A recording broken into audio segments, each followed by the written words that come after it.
에이. 하늘 낮은 곳에서 이야기를 한다네. 하늘 낮은 곳에서 노래를 부른다네. 하늘 낮은 곳에서 글을 쓴다네. 하늘 낮은 곳에서 이야기한다네.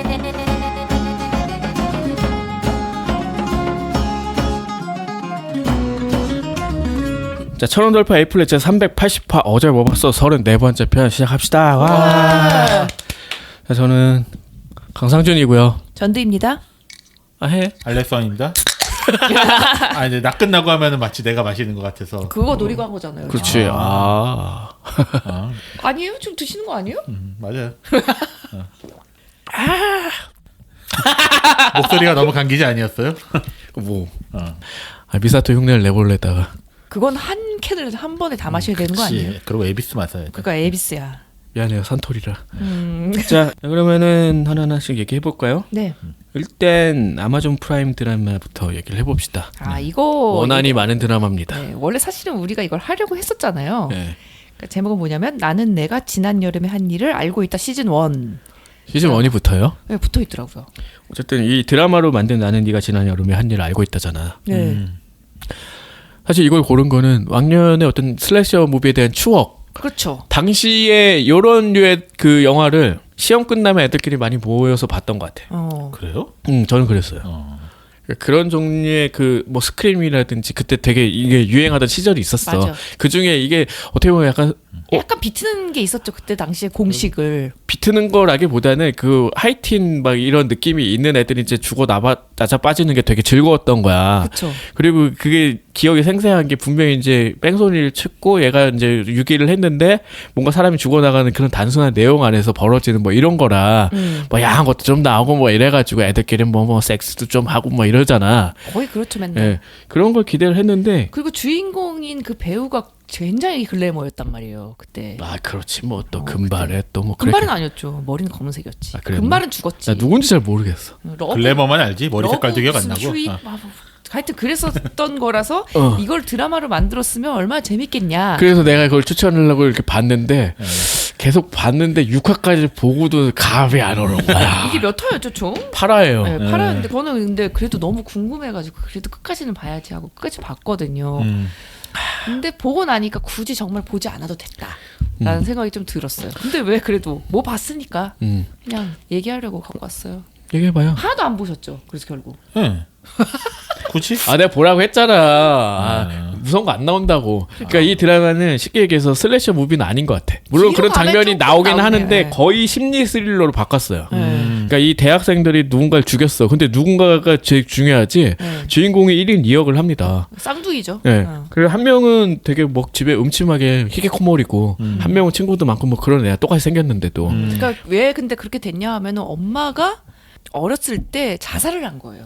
뭐 그것 때문에 이제 애들이 충격받아서. 약간 트라우마를 갖고 있고 그래서 한 명은 되게 좀 그런 식으로 히키코모리가 됐고 한 명은 오히려 반대 성향이 또 됐고. 자 그렇게 해서 중요한 거는 이제 가다가 원래 모르는 사람을 죽여야 되고 그걸 유기해야 되는데 그 쌍둥이 중에 한 명이 치인 거야.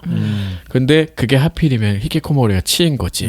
그래서 얘를 유기를 했어. 그러고 나서 우리는 그 쌍둥이에 관한 미스터리 소설을 많이 읽었기 때문에 알 수가 있는 점은 뭐였냐? 반대였던 실은 거죠. 반대였다. 그래서 뭐였냐? 2화에 바로 나와요. 네, 바로 나와요. 그래서 아빠랑 공모를 아빠는 보자마자 딱 알잖아. 아 근데 그것도 뒤에 가면 다른 내용이 또 나와요. 왜 알게 됐는지를. 자 그래서 그 사람인 척 하는 거야. 얘가 친구 하나 없던 애가 걔가 죽었다. 히게코모리였던 그 우리 자매가 걔가 시스터가 죽고 자기는 어디 뭐 시카고 대학인가 뭐 되게 좋은 데 갔어. 거기 그렇게 된 얘기예요. 그래서 서로 자기의 정체를 감춰야 되고 얘네들은 네. 같이 죄를 지었고 친구들은 뭐 이걸 감추는데 이제 중간중간 한 명이 되게 잔혹하게 한 명씩 죽어 나가는 거지. 그 그것도 비밀을 이제 알고 있는. 그 지난 여름이잖아요. 그러니까 1년 돼가지고 이제 여름 방학 때 다시 돌아온 거죠. 얘가 이제 대학 갔다가 그래서 그때부터 이제 사람이 죽어나가기 시작하니까 이제 누군지 범인을 찾아가는 내용인데 이게 그러니까 관 기자님은 보다가 이제 누가 죽였는지는 이제 관심도 없어지는 시점이 된 거잖아요. 근데 저는 그래도 끝까지 봤는데 그래서 다 보고 나니까 그 동안에 뿌려놨던 무수한 떡밥들이 회수가 돼야 되는데 회수가 하나도 안 된 거예요. 아 그래? 그래서 그러면은 이걸 얘기하기 위해서는 시즌 2가 다 당연히 필요하거든요. 음. 안 그러면 완결성이 너무 없어. 그냥 누군지 범인이 밝혀지는 걸로 끝나는 걸로 너무 이상하게 끝난 것들이 많아서. 그러니까 얘가 어떻게 죽였는지 설명이 안 되는 부분이 되게 많구나. 아니 그리고 사이비 종교 집단이 아, 맞아. 거기서 되게 중요한 역할을 하고 있는데 거기에 대한 내용이 제대로 설명이 안 되거든요. 그런 거가 있어서 좀 그러면 이 시즌이 정말 촘촘하게 만들어져가지고 그걸 해결을 해주면 이해가 될 것 같은데 1시즌만으로는 조금 아쉬웠어요. 그리고 일단 슬래셔 장면이 그렇게 많이 나오지도 않고 잘 보여지지도 않고 뭔가 힘주어 만드는 듯한 느낌이 없어요. 이게 약간 기괴한 방식으로 죽이긴 해요. 그러니까 무슨 뭐 난간에서 목을 잘라가지고 이렇게 뭐 대롱대롱 하는 것도 있고 뭐 포크레인 같은 걸로 막 기중계 같은 걸 맺는 것도 있고 한데 네. 그게 사실 딱 보는 순간 그래 이 작품은 심리 스릴러지 그냥 미스터리 스릴러지라는 생각이 많이 들더라고. 그래서 그런 점에서 아주 큰 재미를 느끼지 못하고 그냥 보다가 어느 순간 아씨 안 봐. 야! 딴 가자! 하고 막았지. 나름 그래도 거기가 하와이였죠 배경이. 음. 그래서 완전 동네 자체 특성도 있고 이래서 좀 재미난 구석이 있지 않을까 싶었는데 거기 못 미쳤던 작품. 약간 시즌제 내지는 뭐 드라마로 만들었으니까 뭐 여러 가지 새로운 재미가 들어간 건 분명한데 그런 점들이 그냥 크게 재밌진 않았어. 그래서 원래 사실은 이거가 재밌었으면 우리가 아마존 프라임 특집으로 내걸고 하려고 했었는데 그게 다 틀어지게 되었죠. 그렇죠. 내가 재밌게 보는 것 조금 있긴 한데 일단 더보이즈 시즌 3는 해야 된다고 아저씨야. 더보이즈는 간판 드라마. 간판이지. 네. 그 아마존 프라임을 그냥 먹여 살리고 있는 뭐 컨텐츠라고 해도 과언이 아니고 그거 말고 제가 몇 개 추천받은 게 있거든요. 네. 슈퍼히어로물이 아마존 프라임에 몇 개가 있는데 그것도 잘 만들었대. 근데 그렇게 잘 만든 거에 비해서 높은 평가를 받지 못한 이유는 딱 하나라는 거야. 더보이즈가 훨씬 더 재밌기 때문이라는 거지. 더보이즈가 워낙 재밌어서. 예, 그런 얘기도 있어서 어쨌든 뭐요 나는 네가 지난 여름에 한 일을 알고 있다는 좀 실망스러웠지만 네. 이런 방식으로 각색하는 건 별로 좋지 않구나라는 점에서는 한 번쯤 봐볼 만한. 물론 저는 7, 8화를 남겨두고 전혀 손이 안 가고 있는. 안 보셔도 돼요. 탈락했군요. 네. 왜냐면 만약에 이게 진짜 시즌 2가 나온다 하면은 아, 봐도 그럼 될것 나는 같은데, 볼래. 네. 지금 상황에서는 안 봐도 될 것 같다. 라는 생각이 들었습니다. 다음은 제가 이제 웹소설 자주 얘기하다가 간만에 만화를 하나 봤는데, 오. 예, 만화를 뭐 간만에 본 거 아니고 이것저것 보는데 너무 특이해서 한번 말하고 싶어서 가져왔고요. 네. 만화 블루락입니다. LOCK 감옥. 파란 아 감옥의 그래? 만화. 나는 약간 블루스와 락 뭐 이런 건 줄 알았는데. 전혀 아니에요. 어. 축구 만화예요 일단. 예? 축구 만화고 근데 이게 글 작가 그림 작가가 다른데 그림 작가는 나 잘 모르는 사람이고 스토리 작가는 카네시로 무네야키라고 해서 신이 말하는 대로 쓴 그 네. 작가거든요. 그러니까 이 작가가 축구에 대한 스토리를 쓴다고라고 조금 의아해할 수도 있는데 축구 만화의 탈을 쓴 배틀로얄이에요. 그래서 되게 이상해. 아까 막 죽이고 그러는 건 아닌데 그런 탈락하는 과정을 배틀로얄처럼 만들어서 이거 너무 특이한 류의 스포츠 만화다. 축구인데 어떻게 탈락을 해요? 그래서 이거가 진짜 엉뚱해요. 시작이 뭐냐 하면은 네. 뭐 월드컵 이미 2018년 월드컵이지만 여전히 일본은 16강에서 이제 끝나는 거야. 뭐 아시아 다 그렇잖아요. 그렇죠. 근데 여기서 어떤 생각을 하냐면 아시아가 왜 이렇게 일본이 그래도 축구 뭐 잘하는 미드필더들도 많이 나오고 그러는데 왜 우리가 여기까지밖에 못 갈까? 왜냐하면은 우리는 스트라이커가 없다. 그게 많이 하더라고. 일본인들은 뭐 서로 협력을 좋아하고 그래서 그런 미드필더들은 강력한데 자신의 주장을 이렇게 내세우는 에고가 높은 그런 이들이 없어가지고 스트라이커가 없다. 우리가 그런 완전 짱센 파워풀한 스트라이커를 육성하자라는 계획을 가진 거야. 나 어디서 들어봤는데 그거 실제로 있는 거 아니에요? 아니에요. 아 그래요? 아 왜냐면 물론 그런 건 있는데 이것처럼 말도 안 되게 나지. 아가 어쨌든 그래서 손흥민이 있으면 뭐 일본이 어쩌고 뭐 이런 얘기를 너무 많이 해가지고 그쪽에서 그러니까 그 미드필더는 되게 우수한 사람이 많은데 진짜 골키터가 없다라는 얘기가 있는데 한국은 그거는 또 반대라는 얘기가 있더라고요. 저 축구 잘 몰라서. 네. 우리는 단합이 안 되잖아요. 그래가지고 일본 축구협회가 어떻게 하냐면은 청소년 300명을 모으는 거야. 스트라이커 출신들을. 그래서 한 명 한 명씩 탈락하면서 이제 키워나가는 거예요? 그래가지고 오디션이네. 299명을 탈락시키고 마지막에 1인을 뽑는 그런 거예요. 야, 이거 그럼 재밌겠다. 299명은 그냥 축구를 못 하는 거예요? 그쵸. 되게 어이없네. 아니 뭐 거기 대표 뽑히지 못했다는 정도겠지. 그게 아니라 여기서도 그 되게 어이없는 설정이 나오는데 이 300명을 모으면서 여기서 탈락한 애는 나중에 축구 대표가 못 돼요. 아, 그러니까 그럼 맞네. 진짜 목숨 못하는 걸고 거. 하는 거네. 목숨 걸고 하는 거야. 어. 그렇게 해가지고 다 300명이 모았고 굉장히 별의별 인간들이 다 모이겠죠. 생각해봐요. 뚜렷한 부각이 안 났던 애들도 있고 그런 애들을 모으고 이제 이런 애들을 모으는 되게 젊은 이거를 기획한 애가 나와요. 얘의 맨날 하는 말은 그거야. 에고이즘이잖아요. 너네들은 에고를 강력하게 길러야 돼. 그러면서 자기가 생각했던 여러 가지 그런 게임들이라기보다는 경쟁 방식을 도입해가지고 애들이 잘려나가면서 마지막에 한 명을 어떻게 만들어 나가느냐에 대한 얘기고. 아, 완결이 됐어요? 아니요. 일본은 20건이나 나왔는데 우리나라는 뭐 인기가 없는지 지금 12건밖에 안 났더라고. 아. 뭐 근데 천천히 그러면은 초반에는 아예 300명을 모은 거 자체가 일이겠네요. 300명을 모았어. 그런 아, 거 처음부터 알겠어. 그런 거 하겠지. 끝났어. 모은 거를 시작했어. 그래가지고. 어떤 게임을 합니까? 그러니까 이게 되게 특이한데 300명을 모으면은 처음에 5명을 한 팀으로 만들어요. 그러면은 60개의 팀이 나오겠죠. 얘네들을 이제 각각 5대5 축구를 하는 거야. 아. 근데 다 공격수잖아. 개판이야. 다들 아. 자기가 공격하려고 그러고 수비 안 하려고 그러고 아. 뭐 어쩔 수 없이 수비를 하게 되는 애도 있고 그러는데 그럼 그 5팀을 또 하나로 조로 만들어 가지고 5팀 중에서 2팀은 다 올라가. 5팀이 한 조야. 5명씩 5팀이 한 조야. 2팀은 다 올라가. 5명인가 어쨌든. 아, 뭔지 알겠어. 그럼 어. 밑에 3팀은 다 떨어져? 아니야. 밑에 3팀에서 득점 1위는 올려줄게. 아. 그러니까 너네들의 에고이즘을 발휘해봐. 이건 자, 그러면 이제 내부에서의 갈등까지 이제 축제를 어마어마하죠. 하면서 이제 어떻게 협력도 해야 되는 그런 아주 그쵸. 딜레마가 생긴 거네. 그런 식으로 뽑고 그 다음에 있는 것도 되게 또 재밌는데 이런 거를 해요. 처음에 이제 여기서 뽑힌 애들끼리 3명씩 짝을 지어. 그러면은 3명 한 팀인 팀들이 많이 만들어졌겠죠. 네. 서로 싸워. 그래가지고 한 팀이 이기잖아. 그럼 한쪽 팀에서 진 팀에서 한 명을 뺏어와. 아. 그래서 우리는 5명을 4명이 만든 되고 거예요? 저기는 2명이 돼. 아. 그리고 그런 또 식으로? 싸워가지고 그럼 4명이 2명인 상태로 해요? 그냥? 그러면 2명인 애들이 또 남잖아요. 그렇게 돼서 싸우면은 한 명은 3팀이 되고 한 명은 혼자가 되잖아요. 혼자가 되면 탈락이 되는 거야. 되게 비참해지지 그렇게 떨어지면. 왜냐면 저도 내가 진 팀에서 잘했으면 나는 뽑혀가는. 아, 그렇네. 그런 식의 서로 경쟁을 일어나면서 하면서 이게 말은 축구만 하지만 되게 웃겨 하는 게. 진짜 그 실이 말하는 대로 그 스토리 작가 그쵸. 닿네. 어. 그거 생각하면 되는데 오징어 게임 표절했다는 얘기를 제가 지난번에도 많이 했는데 이게 다른 마상이 굴렀다 그 게임을 했다고 네. 무궁화꽃이 피었습니다. 네. 결국 그것도 이제 되게 기괴한 판타지를 가미한 서바이벌 게임이었다면은 이거는 그냥 축구를 가운데 두고 또 그런 방식의 좀 재밌는 게임을 벌이는 거네요. 네. 그리고 그러면서 진짜 그 대표팀이 못돼 이런 거 안 걸었으면 재미없을 수도 있는데 또 그렇게 해가지고 뭐 벼랑 끝을 몰아붙이고 또 버리는 뭐 그런 걸로 보이네. 원래 스포츠 만화하면 뭐냐면 그 동료애잖아요. 말 그대로. 우리들이 똘똘 뭉쳐가지고 우리는 실력이 적어도 더 센 팀을 이길 수 있어. 그치. 이건 아니야. 내가 이겨야 돼. 무조건 내가 최고여야 돼. 약간 복싱 만화 같은 느낌이네. 그리고 근데 또 무조건 내가 너무 돋보이다가 지면 또 안 되는 거잖아요. 그치. 어. 그리고 또 이기는 방법이 내가 무조건 골을 많이 넣는 것도 있지만 어떻게 보면 우리 편에 나보다 훨씬 잘하는 사람이 있을 수밖에 없잖아요.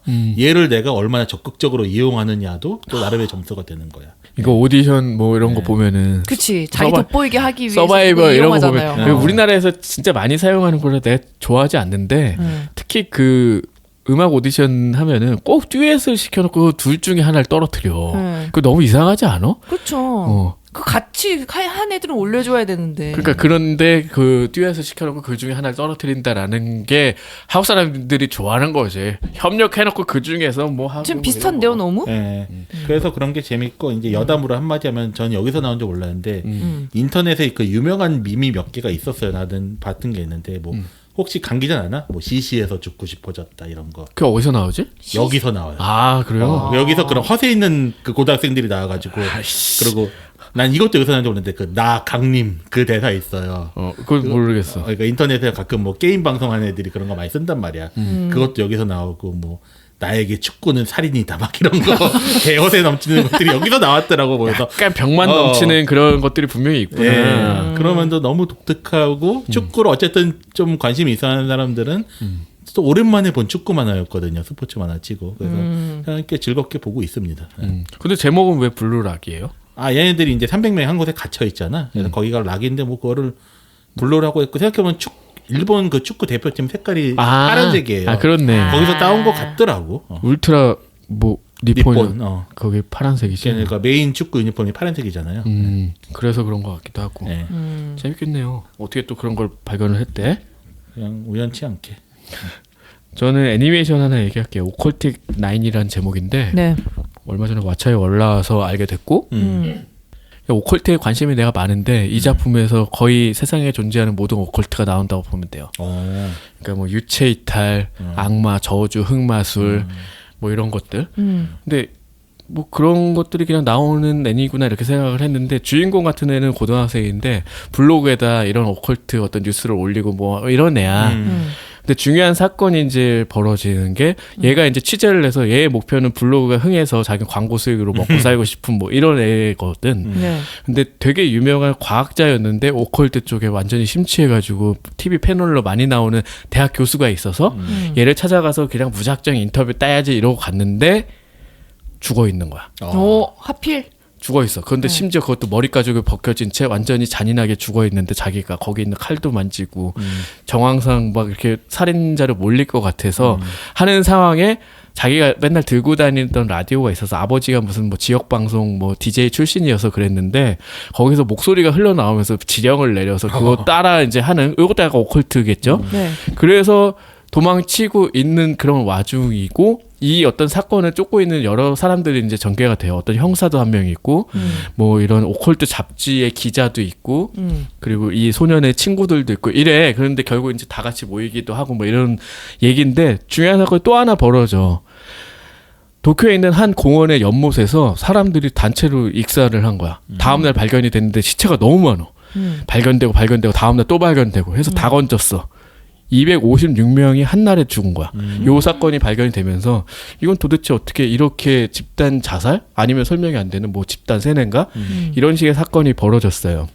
중요한 건 한 5, 6화 정도에 가서 뭔가 벌어지는 건데 주인공이 이제 저렇게 해서 이게 그 교수의 사건도 이제 막 누가 죽였는지 쫓아야 되고 저것도 되게 궁금하고 이렇게 하고 있는 와중에 그 256명 죽은 사람들 명단에 자기 이름이 있는 거야. 그럼 죽은 걸로 된 거예요? 그리고 그거를 알려서 가기 위해서 이제 항상 모이는 카페가 있었거든. 네. 거길 가는데 누구랑 부딪혔는데 자기가 마치 안 보인다는 듯이 행동을 해.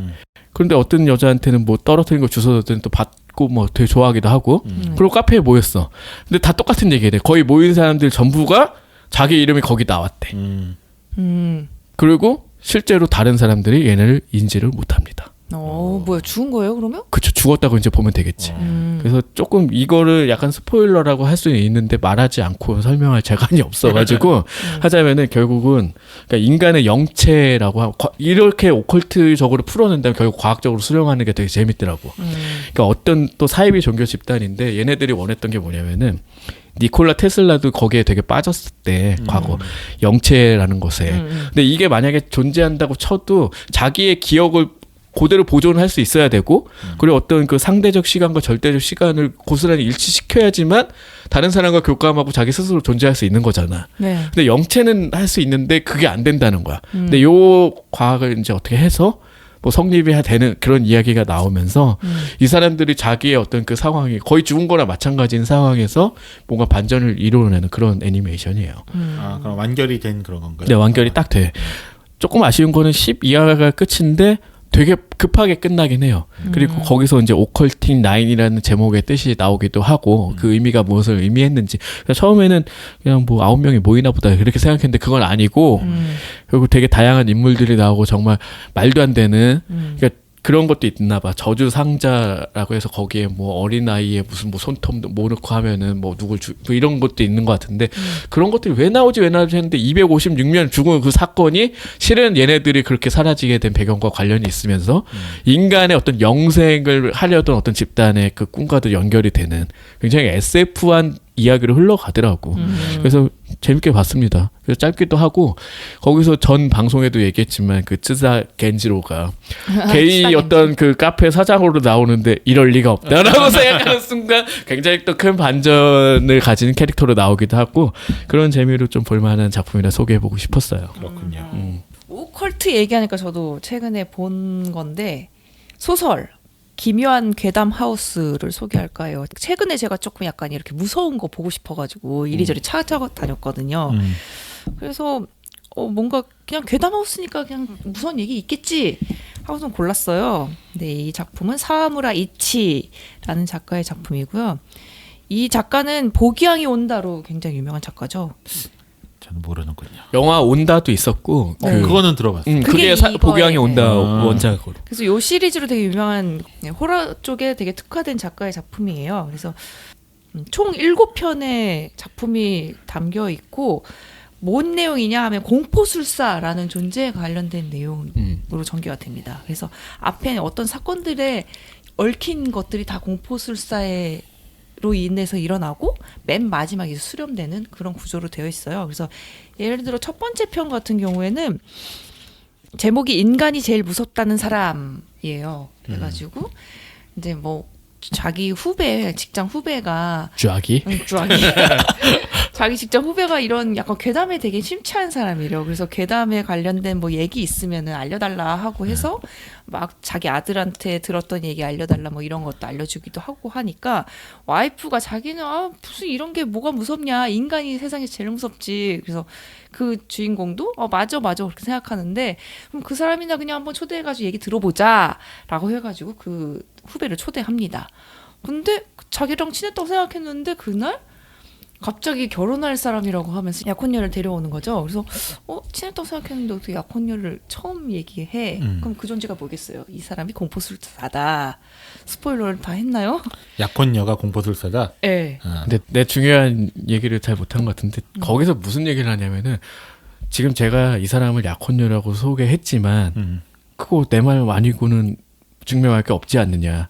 그러니까 그렇게 하는 순간 이 사람은 갑자기 모르는 사람인데 집에 들어온 게 된 거잖아.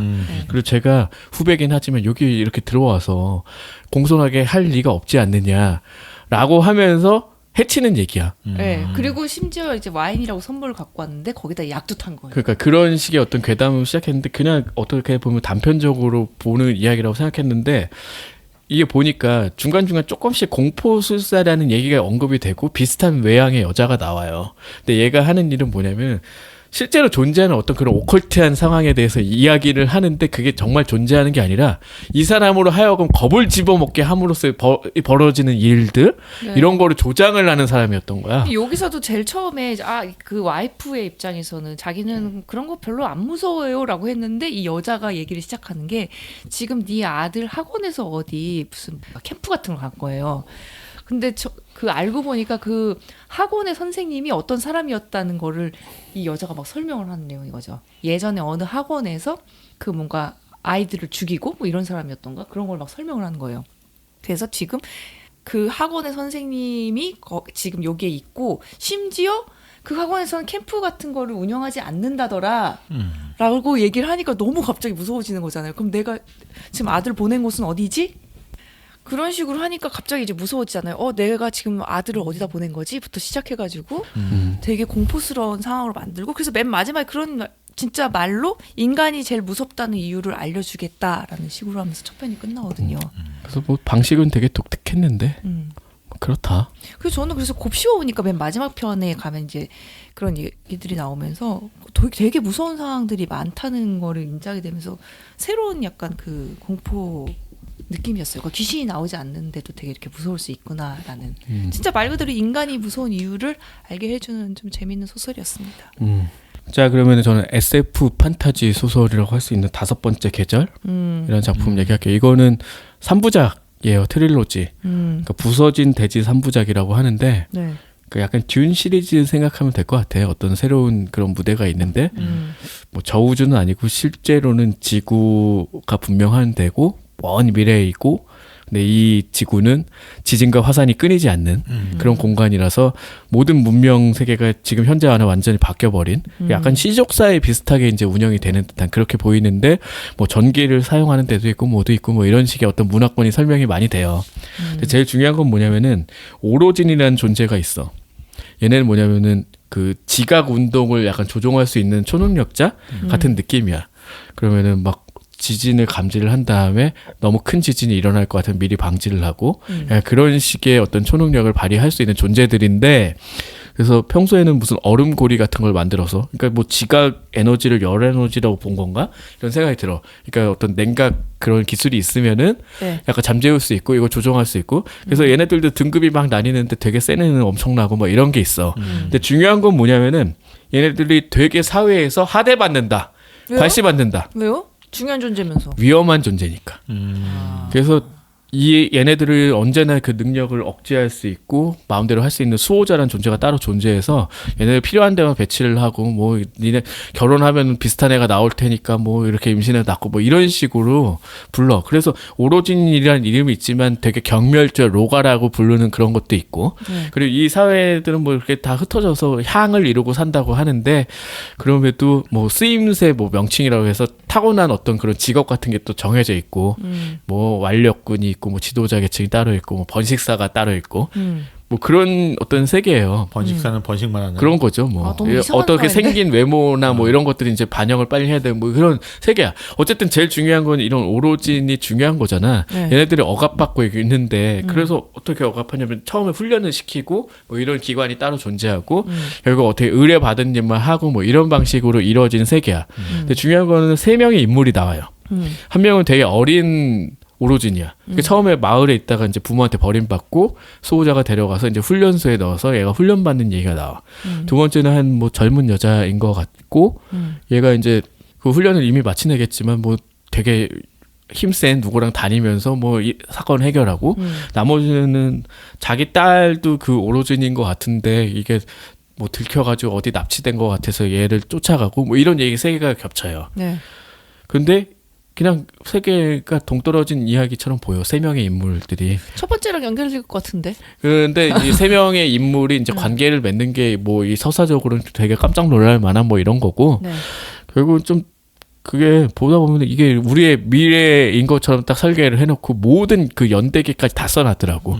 그러니까 이 5번째 계절이란 뜻은 봄, 여름, 가을, 겨울 말고의 계절을 얘기하는 거라 이때 한 뭐 몇십 년, 몇백 년 동안 그게 더 심했던 화산이나 뭐 이런 게 너무 심해가지고 살 수가 없는 그런 계절을 의미하는 거거든. 아. 그러니까 그걸 어떻게 피할까 뭐 이런 게 되게 중요하고 결국 그럼에도 이제 그 경멸하는 어떤 그런 존재에 대해서 아직도 거두지 못해가지고 이걸 어떻게 피하고 뭐 이런 거. 주인공 3명이 다 오로진이기 때문에 뭐 그런 이야기가 나오겠죠. 네. 그래서 딱 거기까지 봤는데 일단 그 세계도 되게 흥미롭긴 했지만 뭐 쓰리썸도 하고 뭐 결혼도 뭐 장난 아니고 뭐 이렇더라고.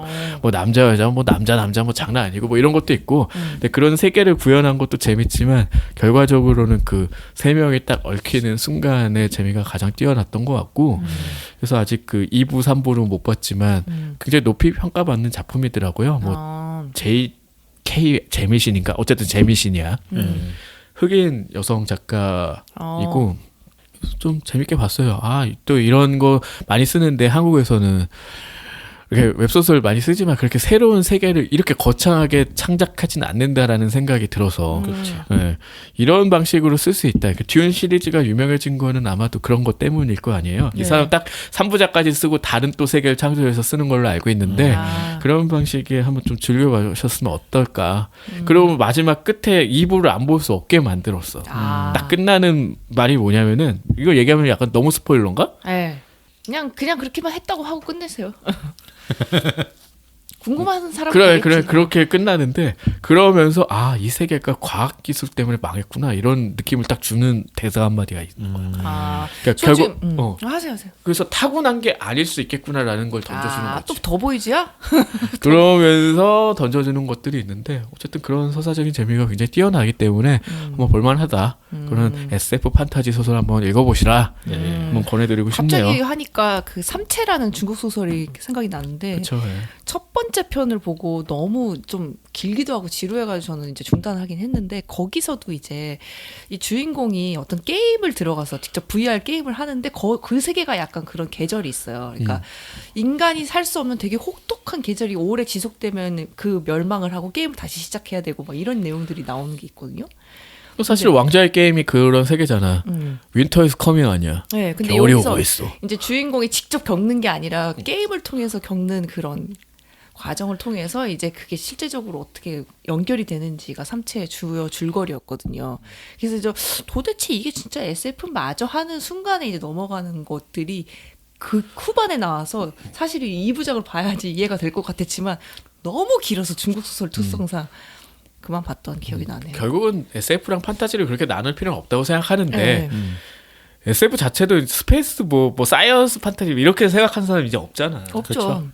그냥 그래서 새로운 뭔가 세상을 만들어 놓은 느낌인 거죠. 새로운 세상이라고 생각했는데 그게 우리 뭐 세계의 연장선상에 있는 멸망한 세계였고 뭐 이런 것들이 이제 드러나면서 사실은 그거 자체가 판타지일 수 있고 제가 늘 얘기하지만 그게 다 그 사변 소설이라는 그런 어떤 키워드 아래 다 묶일 수 있다고 보거든요. 네. 그래서 그런 걸 좋아하신다면은 사실 이런 소설 보기가 어려운 게 이해를 하고 들어가야 되는 부분이 너무 많아. 왜냐면은 맞아요. 그 자기 자신이 정의를 내려놓은 걸 되게 편하게 사용하는 경우가 많잖아. 네. 그래서 더 중요한 건 본임 기간이라고 이제 번역을 한 게 있었는데 5번째 그 계절에서는 이게 지진을 감지하는 능력이 모든 사람이 다 있는 거야. 그게 감지는 다 해. 뭐 뒤통수 어디 있는 것처럼 이제 해. 근데 사실 그 과학기술하고 연관이 됐다고 생각을 하니까 뭐 제가 2부 3부를 안 봐서 모르겠지만 아마도 그게 뭐 유전공학과 연결이 되지 않을까 이런 생각이 이제 들게 되는 거지. 원래는 이 세계의 모든 인간이 가진 것처럼 묘사가 되지만 뭐 그런 점에서 요즘에 뭐 SF 판타지 뭐 구분할 필요 없고 듀는 뭐 그럼 SF 판타지야. 둘 다. 그렇죠. 그렇게 보면 될 것 같아서 그런 정도의 그렇게 걸친 어떤 작품들이 더 많아졌으면 하는 바람이고 한국에서도 좀 있었으면 좋겠네요. 이런 어떤 대작들이. 자, 이렇게 오늘 어제 뽑았어. 아마존 프라임 드라마 나는 네가 지난 여름에 한 일을 알고 있다 시즌 1 그리고 만화 블루로크 그리고 애니메이션 오컬팅 나인 소설 기묘한 괴담하우스 그리고 5번째 계절까지 이야기해봤습니다. 네. 네. 그리고 예고했듯이 다음화는 에반게리온 Q예요. 자 이제 우리 마이크 끄고 또 봐야 돼요. 그렇죠. 네. 기대해 주시고 이번 편도 재밌게 들어주셨으면 좋겠고 네. 뭐 이게 주말에 나갔잖아요. 주말에 또 재밌게 일단 Q 보세요. 자 맞춰볼까요? A보다 반음 낮은 곳에 숨어있는 대중문화의 모든 것 천원 돌파 A 플랜!